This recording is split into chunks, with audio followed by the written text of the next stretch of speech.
Welcome. It is Optimize My Life, and we are normally at this time. It is Nutrition Matters with Beth Wyman, but because today is World Autism Day, we're doing a special presentation. And today we're going to talk about autism and what autism is because it's been in the news a lot. And there's a lot of misconceptions. There's a lot of different thoughts about it. The lines are open for call in if anyone has any questions, comments, or anything they'd like to add. And so, what we're going to start talking about is kind of like the brief history of what autism is. And so, the pre 20th century, autism has always been around. And the biggest thing is that the traits and things have been often misunderstood, and they're still misunderstood. We're still working on it. But the various cultures looked at individuals with unusual social behaviors or intense focus or speech issues or lack of speech were considered deaf, dumb, eccentric, possessed, even gifted,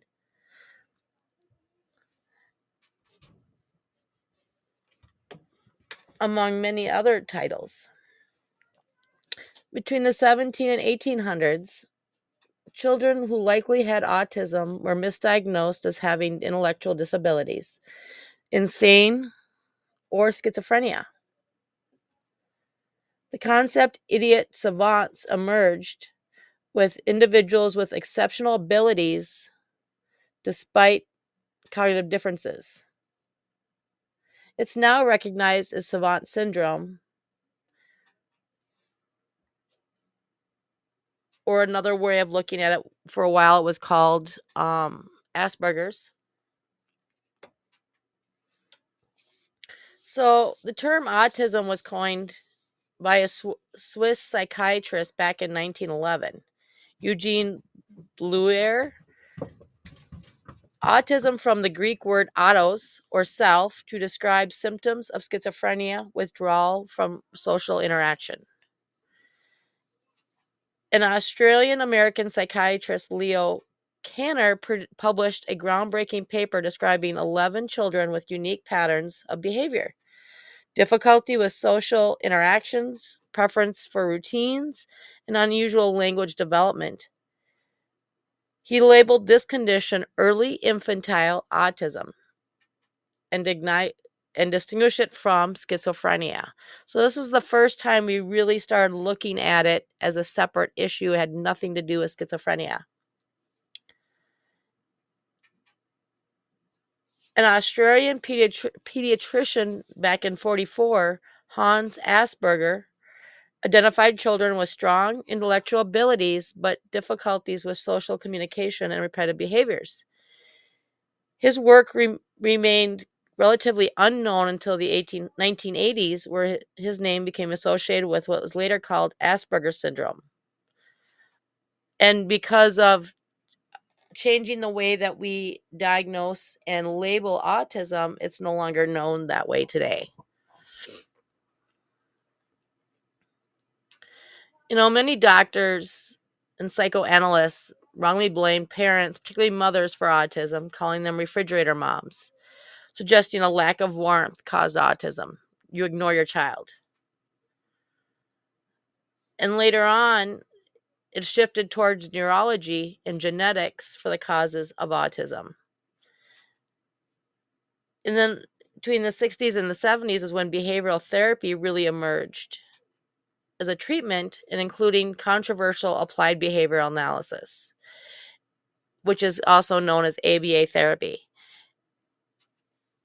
which is what we still use today as a primary source of treatment for these individuals.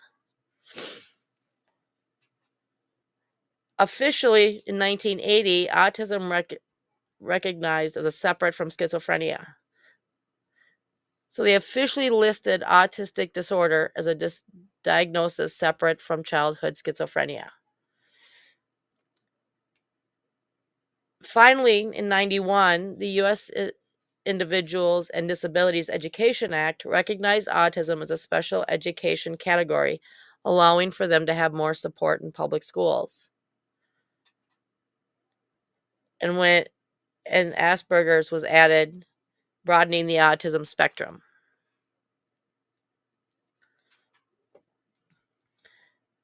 Now comes to the modern times in the 2000s. And this is where research confirmed autism presents a diverse way, leading to the concept of autism spectrum. The idea that autism exists as a linear mild to severe condition was challenged today. Autism is understood as a spectrum of different strengths and challenges.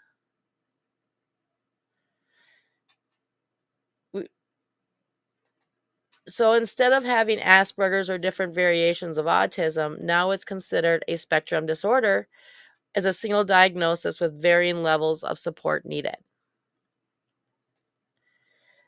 And momentum is gaining. This is what I do, is we are part of the neurodiversity paradigm, which challenges the ideas that autism is a disorder to be fixed, but it recognizes it as a natural variation in human cognition.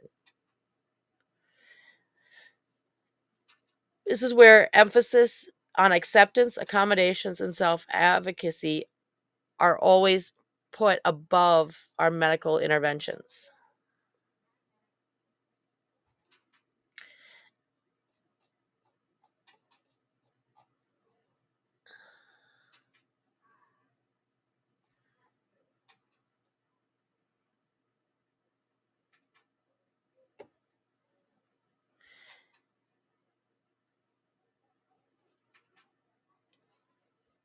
And the whole point is so that parents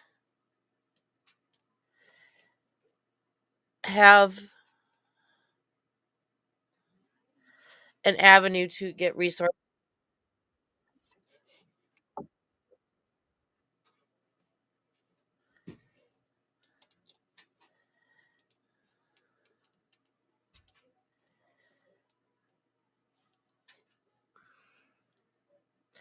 And so it's the way we're shaping this now and the way we're looking at this is completely different than we did before. So instead of it being they're broken, they need to be fixed. It's about looking at them. All right, here's our gifts, here's our challenges. Let's figure out how we can help them increase their gifts and overcome their challenges. And understanding that is a whole different level. Some of the misconceptions is that it's a disease. It needs to be cured. You hear that a lot. RFK, vaccines cause autism. Um, we need to figure out what causes it so we can cure it. We can fix it. And the thing is, it's not. It's not a disease. It's a neurological difference. And it's how we shape and see ourselves and we see the world. It is a natural part of human diversity. You know, the more we look at it this way and we embrace the strengths and we provide accommodations, and that's the accommodations are there to help them thrive instead of the modern way, or the way that we focus on it now is all about changing them. We have to make it so that that we're comfortable around them as an individual.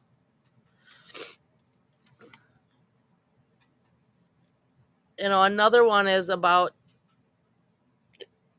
autistic individuals lack empathy. The problem is the misconception of that is they actually feel things at a higher level than a lot of us. They experience deep empathy. They just experience it differently, or they struggle to interpret emotions in a conventional way.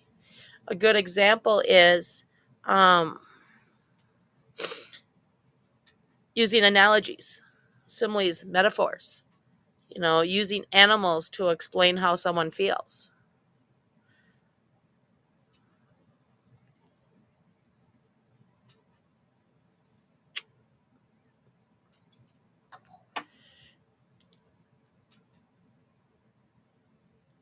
Another big one is about how autistic people are either geniuses or intellectually disabled. Intelligence comes in all levels, same as the population. Some have above average, some are average, while others have intellectual challenges. The one interesting thing is that with autism, you can test low on the scale for intellectual, your IQ test, when you're young, but because your brain's not done developing, they will actually increase IQ. So just because you're slower, you're struggling as a child, doesn't mean you're going to be that way in your teenage years. And that's why it's so important to treat them like individuals and help them grow, because they can learn the same as anyone else can.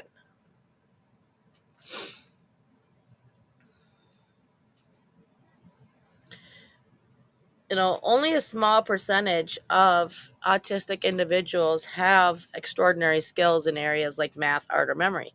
However, many have deep specialized interests, and because they iron focus on those interests, they excel at those more. The big one: vaccines cause autism. The claim originated back in 1998 by a study by Andrew Wakefield, which has since been retracted. Multiple global studies have shown no link between vaccines and autism. Autism is genetically influenced and presents before birth. Vaccines do not cause it. And what they're finding out is that there are actual warning signs, or not warning signs, there's actual signs that you can kind of start to see from birth almost, if they're going to develop onto the spectrum. And one of them is being more socially aware of their environment. They're always looking at the direction of voices from birth. They always want to be there, involved in it. You start seeing them line things up at a young age. There's certain patterns you can see.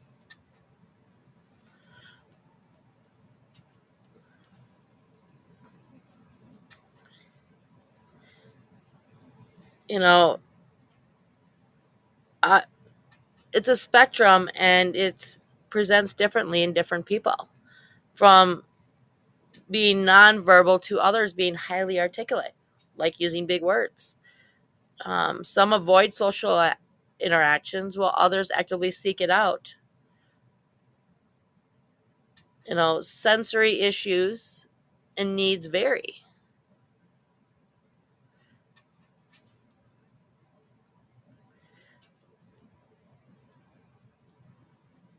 The big thing is you don't, and this is where I truly believe that the reason why it's not as accepted as like Down syndrome, because individuals on the spectrum do not have a certain look. They don't, you can't look at them in the face and say you're autistic. There are some subtle nuances that you can tell if you know that area well, but it also depends on the severity.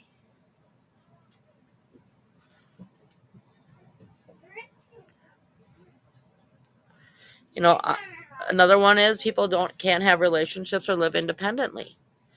And this is the big part of it, is that autistic people can have friendships, relationships, families, and careers, just like anyone else. Some need more support in areas, while others live independently. Individuals often build deep, meaning connections and even express them in unique ways. The big thing is living independently. And happy to the tears. Can you give me a All right, go to grandma. Grandma will help you. Thank you. As you hear, that is my son, who is on the spectrum. And so a lot has to do with how you create this open, honest relationship with your children, and giving them that room to grow, accepting them for who they are, not who you want them to be, and allowing them to grow in a way that fits them. The more you allow them to be independent, teaching them how to live life, how to clean up behind themselves, make food. The more, and it may take them a little bit longer, 20 minutes to sweep a floor as opposed to um, 5 minutes it takes you to do it. Allowing them that time to grow and learn helps them become independent. And that's one of the big misconceptions as a parent, that we tend to, because we're told this, that no matter what, we're going to be stuck taking care of them because they're never going to have this stuff.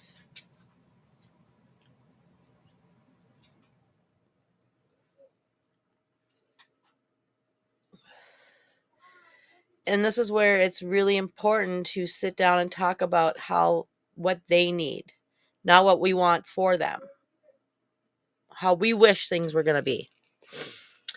Another big one is the ABA therapy, applied behavioral analysis. It's widely used. It's one of the only therapies used by insurance companies in the US, even though it has been banned throughout the world. And it's very controversial within the autistic community itself. Many advocates, self advocates that have been through the therapy, talk about how it focuses so much on compliance than rather supporting them natural communication and self regulation.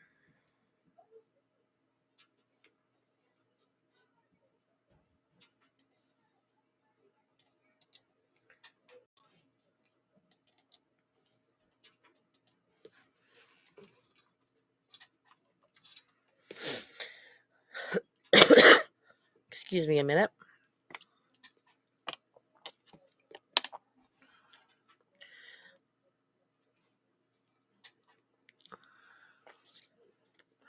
So, why ABA therapy is often promoted as the gold standard for autism treatment, but the reality is far more complex.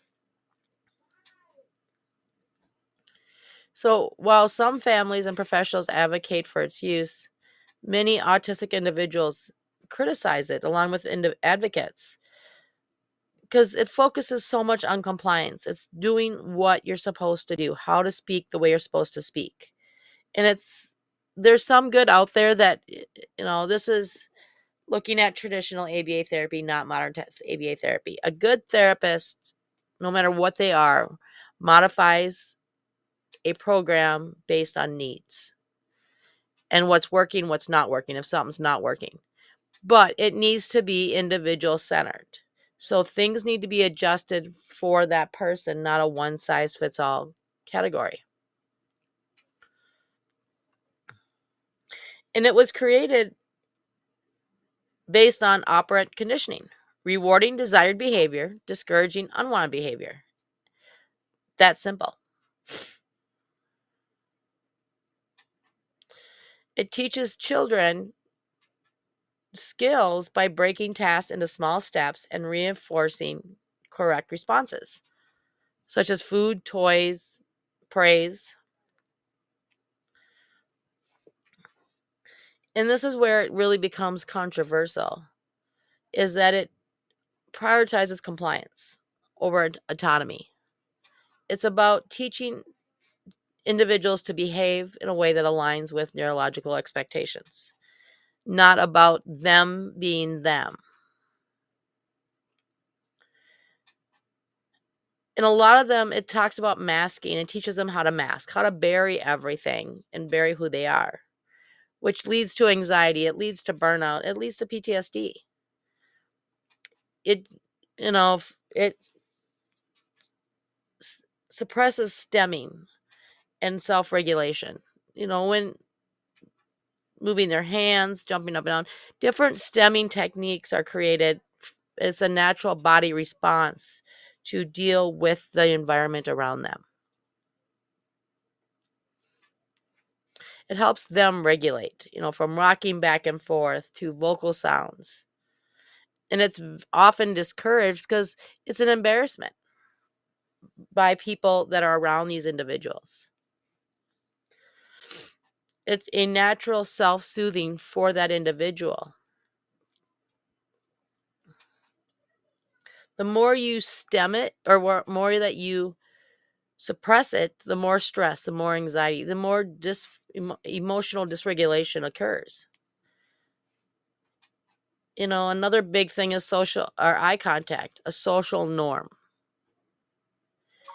It teaches children to force eye contact, which can be uncomfortable or even painful because you got to sit and focus that so much, those muscles in your eyes. And where social interaction should be a way that feels natural and comfortable for that individual.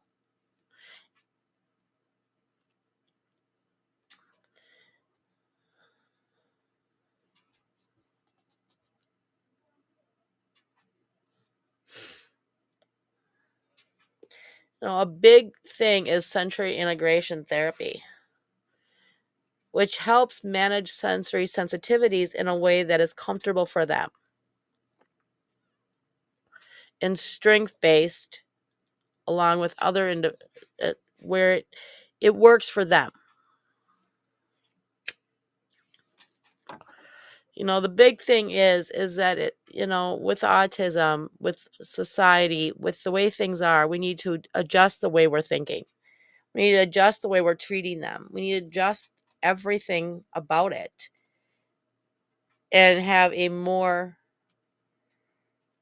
affirming approach.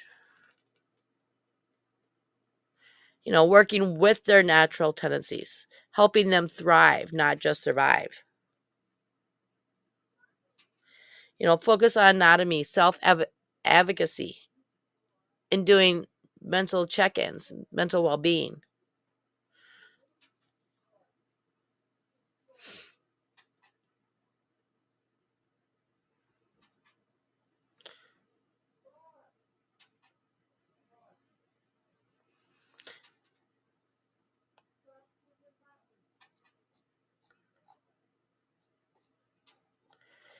And the best thing is looking at people who've lived it, done it, been there, and getting their opinions on things.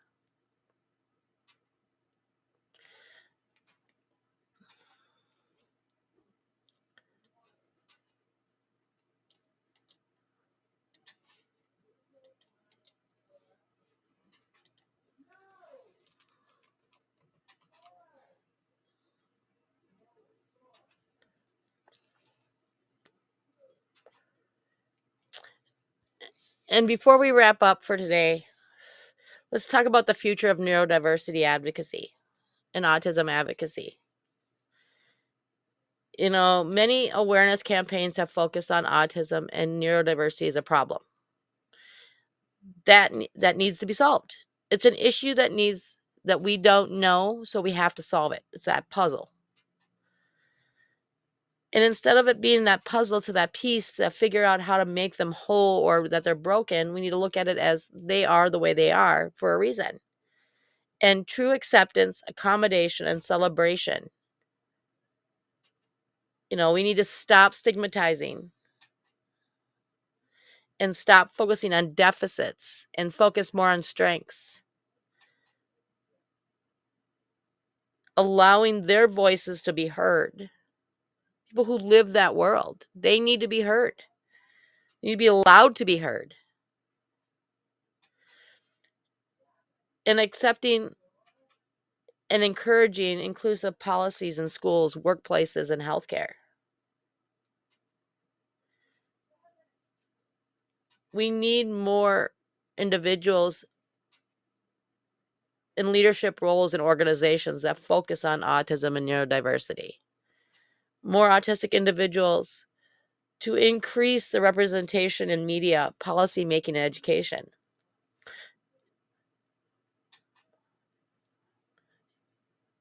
Shifting from nothing about us without us to everything with us by us. Listening to what we have to say.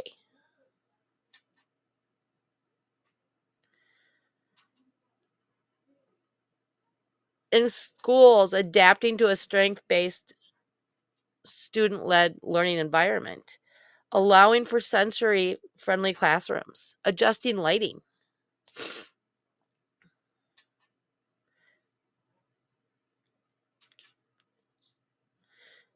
Ending the use of functioning labels and shifting to an individualized support models. Encouraging alternative communications. So instead of forcing them to talk or ignoring them because they don't talk, allowing communication boards, communication technology, allowing them to be who they are. And we need to see more training in neurodiversity informing practices. We need to stop this movement of these individuals have to fit into a mold. We're celebrated, and individuals are celebrated all the time. But if you fit into this category, you're not. It's all about being who you are supposed to be, not who you really are.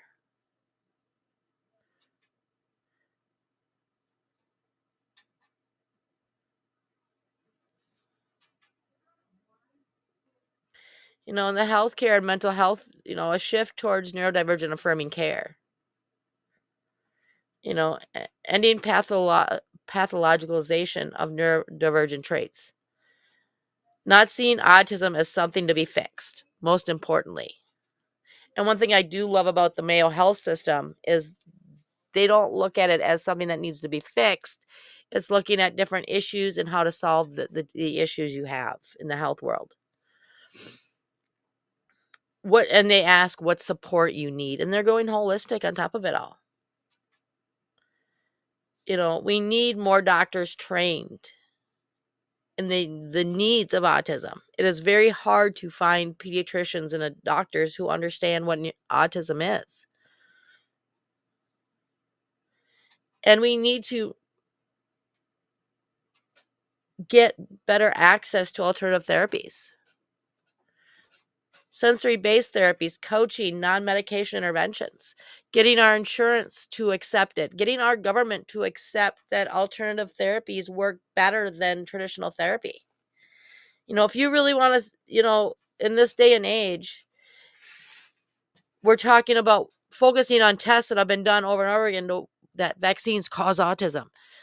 But let's focus on therapies that work. We talk about trying to cut the budget. We're trying to, save healthcare dollars. Great, let's do that.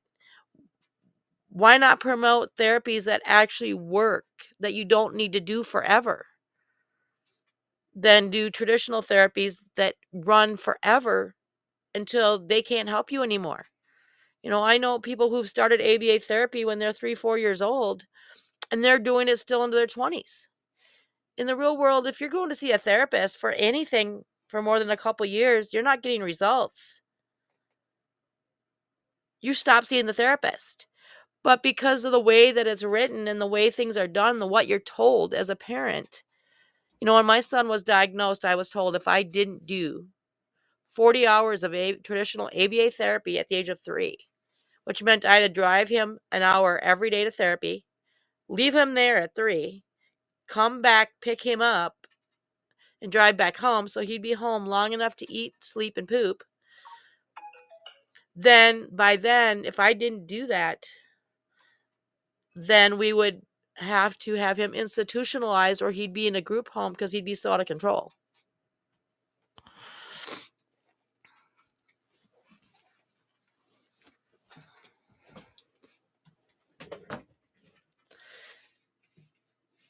I didn't do any of that. I blew up. Yes, my son was nonverbal. Yes, he was banging his head on the floor and the wall. But I took classes. I learned how to do what I do. I studied autism. I studied neurodiversity. I studied integrative and behavioral therapies. I even studied ABA therapy. I became and learned what it was.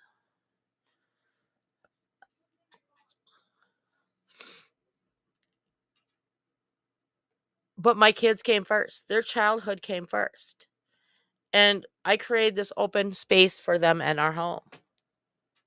So they have their own safe space that they've created somewhere in our house for them to go and hide if they need to. A place that they can do what they need to do to express themselves in whatever shape or form. And then we learned different speech techniques and adjusted and grew. Now he's talking. He's a level 3 Gestalt, which means he's talking in sentences. He's starting to have conversations. It's just sometimes the words coming out don't make sense to the average person. You have to know him to understand what he's saying. He can take the garbage out at 9 years old when he wants to.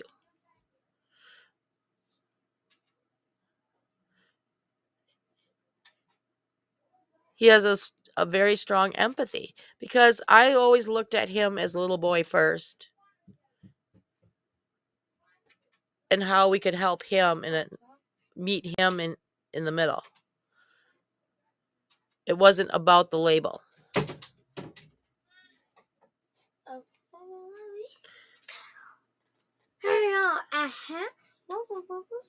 All right, David, I'm almost done. Go have Ariana help you. Go have Ariana help you. Okay. We need to prevent forced compliance-based therapies. We need to stop forcing things to be the way that we think it should be and allowing them to speak and work with them. We need more financial and social support for families and individuals. More access to universal technology and communication support, but also more resources for families to be able to speak and get the help they need.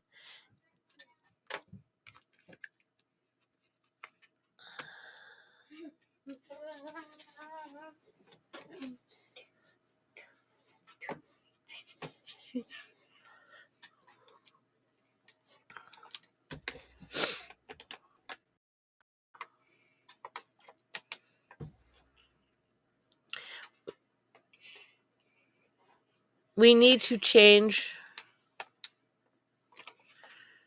the stereotypical representation out there. More authentic, more diverse portrayals of individuals on TV, movies, and books. The socially awkward genius, the tragic burden.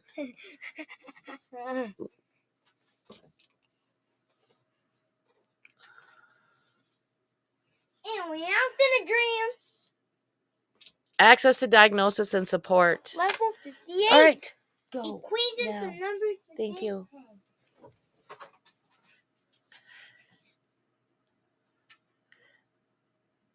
Assuring that they have support. Their voices are heard.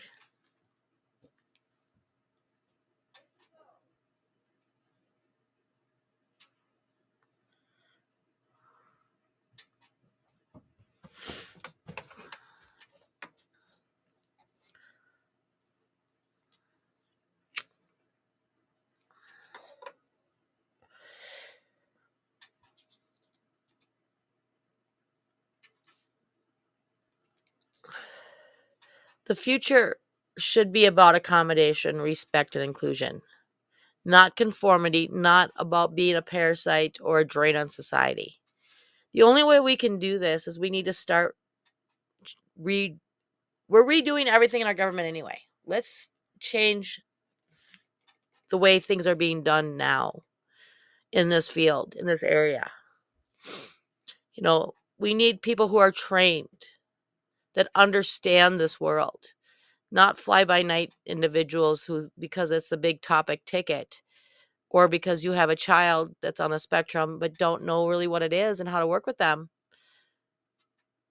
Education needs to be more readily available. Help needs to be more readily available.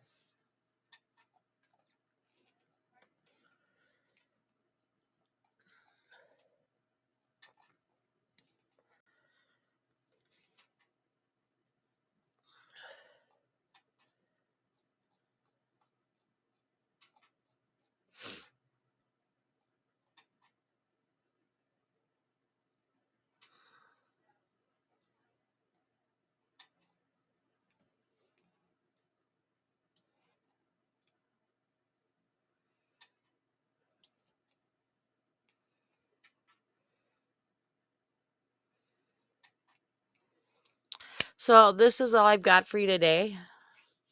So join us back here on Friday for Captain Len Kane, and thank you for joining me for Autism World Day and celebrating differences.